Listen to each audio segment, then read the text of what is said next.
They called him Dennis Marlowe, though for most of his life he answered to Sir or Mr. Marlowe. Depending on how many years separated him from the one speaking, he was the kind of man who wore buttoned shirts even on Saturdays, who kept paperclips sorted by size, who never once raised his voice, not even when his life began to quietly slip out from under him. Dennis was born in 1954 in Fort Wayne, Indiana, the first of 3 children and the only one who liked silence more than baseball. Preferred books to birthday parties, and found comfort in things that didn't change: clocks, ledgers, neat lawns, and routines so rigid you could set your watch to them. His father was a tool-and-die machinist with tired eyes and a hard back, and his mother worked part-time at the town pharmacy, reminding Dennis every day that a steady life is a blessed life. Words that sank into him like ink on a page. He went to school, got good grades, skipped prom, skipped chaos, skipped risk. And by 25, he had a job at a regional bank and a modest savings account, the kind of life that impressed uncles and disappointed poets. He dated a woman named Claire for 3 years. She was wild-eyed, clever, unpredictable, and when she suggested they move to Chicago, chase art, and rent a too-small apartment, just to feel something, Dennis told her that big cities were expensive and unstable and maybe she should reconsider. She didn't. She left.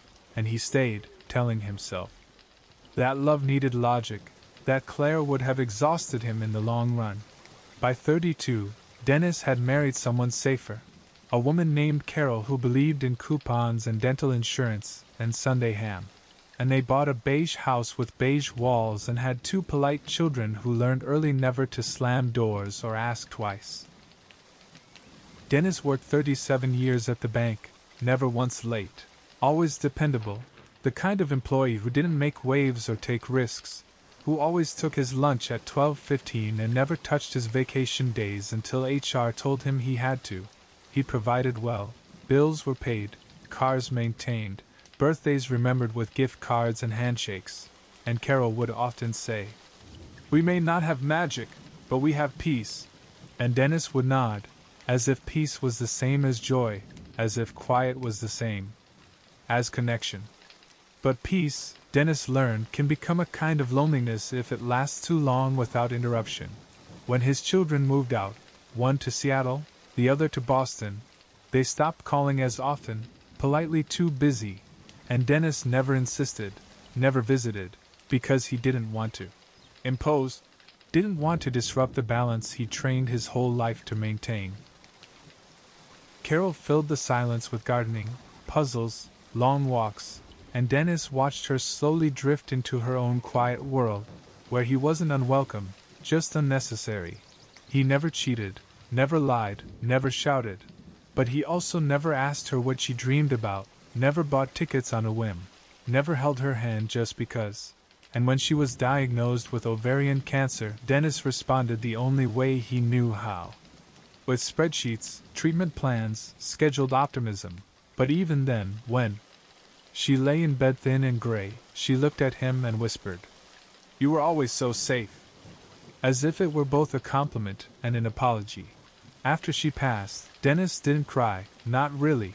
He returned to work after 3 days, told people he was fine, went back to eating tuna sandwiches and checking the thermostat 3 times before bed.